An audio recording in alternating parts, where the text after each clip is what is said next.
So hello friends, welcome to our own channel NK Studio 3.0 and my name is Nikhil Kumar, and today I will tell you about chapter 9 force and laws of motion, class 9th. So our first definition is balanced force. What is balanced force? When the two forces acting on the body are equal in magnitude but opposite in direction, then the forces are said to be a balanced force. It means कि जब कोई चीज़ जिसको हम बहुत मतलब तेज़ी के साथ हम उसे फोर्स लगाए उसके ऊपर, तभी वो, और अगर तेज़ी के साथ फोर्स लगाए तब भी वो नहीं हिलेगी। क्योंकि वो एक बैलेंस्ड फोर्स, मतलब कि जो जैसे कोई एक चीज़ है, जैसे कुतुब मीनार है। एक कुतुब मीनार को हम ऐसे धक्का लगा रहे हैं तो हम उसे बिल्कुल नहीं हिला पाएंगे। क्योंकि हमारा फोर्स और साथ ही साथ ज़मीन का भी फोर्स लग रहा है। तो ज़मीन का हमारे से ऑपोजिट साइड फोर्स लग रहा है, तो इसलिए दोनों का फोर्स क्या बराबर रहेगा। और उनका जो वो नेट फोर्स होता है वो ज़ीरो रहेगा। सो इसलिए इसे बैलेंस्ड फोर्स कहते हैं। So second is unbalanced force. Two forces are unequal magnitude and acting on an object simultaneously such that net force is not zero. इसका मतलब ये just opposite of balanced force है, मतलब ये इसका जस्ट ऑपोजिट है। जैसे कि अब यहाँ पर एक पेन है, ये एक पेन है। अब अभी मतलब इसे मैं छोड़ दूंगा तो ऐसे रहेगा। अभी मैं इस पर फोर्स लगा रहा हूँ तो ये हिल जाएगा। क्योंकि ये मतलब इसमें जो ज़मीन का जो इसके फोर्स, इसका सरफेस का जो फोर्स है वो मेरे साथ, मतलब उसकी जो फोर्स है वो ऑपोजिट साइड नहीं है मेरे से। उसका फोर्स मेरे जैसे ही जा रहा, तो इसलिए मैं इसे गिरा सकता हूँ। और अगर मैं वही, जैसे आपको मैंने एग्जांपल दिया था बैलेंस्ड फोर्स में कुतुब मीनार का, तो अगर उसे मैं धक्का दूंगा तो वो नहीं गिर पाए, मतलब वो नहीं हिल पाएगा। क्योंकि उसके जो सरफेस का फोर्स है वो मेरे फोर्स से मतलब मेरे फोर्स से बिल्कुल ही ऑपोजिट है। और इसमें क्या होता है, इसमें दोनों का फोर्स एक ही साइड लग रहा होता है, तो इसलिए हम इसमें किसी भी थिंग को इधर से उधर ऐसे हिला सकते हैं। ओके, तो बढ़ते हैं अपने अगले डेफिनेशन की ओर। हमारा अगला डेफिनेशन है first law of motion. That's very important, और इसको आप बहुत अच्छे से समझिए कि ये बहुत ज़्यादा इंपॉर्टेंट है। फर्स्ट लॉ ऑफ मोशन, इसके डेफिनेशन क्या है?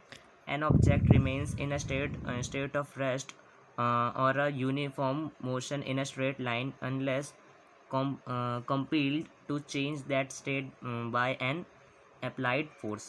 इसका मतलब जैसे कि कोई एक चीज़ है वो ऐसी रखी है, तो वो ऐसे ही रखी रहेगी जब तक मैं इस पर कोई फोर्स नहीं लगाऊंगा। अगर मैंने ऐसे ही रख दिया पेन को, तो वो ऐसे ही रखा रहेगा। क्योंकि जब तक मैं इसमें फोर्स नहीं लगाऊंगा तब तक वो हिलेगी नहीं, और जैसे ही मैं इसमें फोर्स लगाऊंगा देखो ये हिलेगी। तो मैं ऐसे ही है तो ये ऐसे ही रहेगा, क्योंकि इसके स्टेट एक जैसे, मतलब वैसा का वैसे ही रहेगा अगर मैं फोर्स नहीं लगाऊँ तो। और अगर लगाता हूँ तो वो देखो हिले डुलेगी। तो यही हमारा फर्स्ट लॉ ऑफ मोशन, हम यही कहते हैं कि जब कोई ऐसी ऑब्जेक्ट अपने ही स्टेट में, अपनी अवस्था में ऐसे ही रहता है तो वो बिल्कुल वर्क नहीं करता, वो वैसे के वैसे ही रहता है। और अगर उस पर जब हम फोर्स लगाते हैं तभी वो हिलता है या फिर हिलता डुलता है।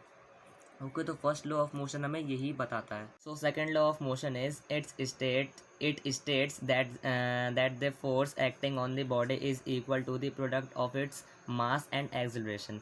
मतलब कोई ऐसी अवस्था जिसमें कि जो बॉडी का फोर्स है वो उसी पे एक्ट कर रहा है, इक्वली एक्ट कर रहा है, जो कि प्रोडक्ट उसके प्रोडक्ट के मास के और एक्सेलरेशन के बराबर इक्वल होता है।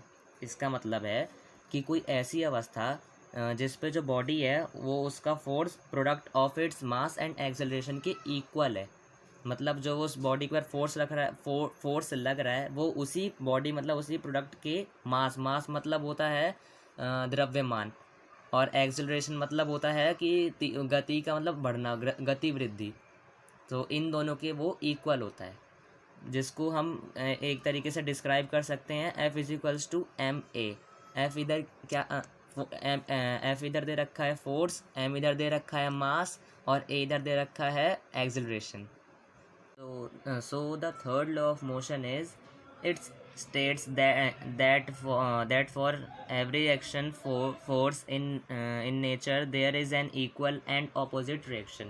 मतलब इस नेचर में जितने भी टाइप के फोर्स होते हैं, जितने भी टाइप के जो फोर्स होते हैं वो इक्वल भी रिएक्ट करती है और ऑपोजिट भी रिएक्ट करती है। मतलब इस नेचर में जितने भी टाइप के फोर्सेस होते हैं, मतलब बल होते हैं, जितने भी टाइप्स के होते हैं, वो इक्वल भी रिएक्ट करती है और ऑपोजिट भी रिएक्ट करती है। तो थर्ड लॉ ऑफ मोशन हमें यही बताता है। फॉर एग्जांपल, कि जैसे एक बंदूक है, बंदूक में से जब हम गोली निकालते हैं तो जब हम गोली से मारते हैं तो हमारी जो बंदूक है, जो गन है, वो भी हम थोड़ा सा पीछे होती है, पीछे धक्का लगता है। तो इसका मतलब उसमें गोली का भी धक्का लग रहा है बंदूक पे, और बंदूक का भी धक्का लग रहा है गोली को बाहर निकालने के लिए। मतलब इसमें दोनों का इक्वल फोर्स लग रहा होता है। तो इसी को हम थर्ड लॉ ऑफ मोशन कहते हैं। फॉर एग्जांपल मैंने बता दिया है आपको, और इसकी डेफिनेशन मैंने बता दिया है। तो the third law of motion को हम डिनोट करते हैं W is equals to mg से। इधर W मतलब है वेट, M मतलब होता है यहाँ पर मास, और G मतलब होता है gravitation.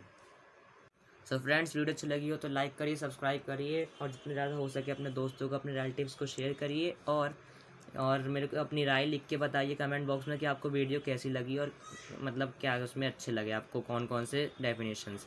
So friends, for now tata bye bye and see you soon with the next video.